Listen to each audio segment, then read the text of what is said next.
Hello, everyone, and thanks so much for logging on to CBSDenver.com. I am inside the Broncos locker room. Michael Spencer, glad to be with you. After a Broncos 21-14 loss to the Oakland Raiders, Denver now falling to 3-8.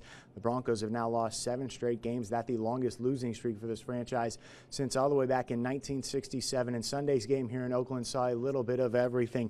12 minutes and 5 seconds to go in the first quarter, and Aqib Talib and Michael Crabtree were both ejected for their altercation, which started on the Denver sideline, had several players involved. It spilled onto the field for a little bit as well. Of course, those two guys have a history, with Talib yanking Crabtree's chain in the game last year in Denver. He also got away with Crabtree's chain in this game, too. That play followed a play in which Crabtree hit Chris Harris below the belt a little bit, and Harris not happy about that, so Talib's reaction to that obviously what ensued the brawl. Both of those guys were ejected, and then Denver fell behind 21-0. Of course, the big news this week, the change in offense, a new offensive coordinator, a new quarterback with Paxton Lynch getting his first start of the season. Lynch went 9 for 14 with 41 yards, 1 interception, and he was sacked 4 times. He left the game in the third quarter with a right leg injury. Trevor Siemian then came in, and despite being down by 3 touchdowns, scored 2 touchdowns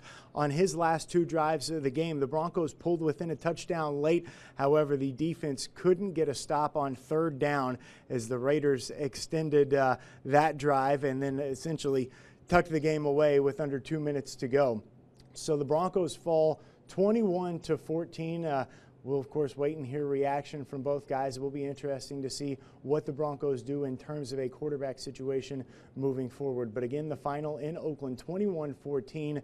The Raiders beat the Broncos. The Broncos now 3-8 and riding a 7-game losing streak. In Oakland, I'm Michael Spencer. Thanks so much for logging on to CBSDenver.com.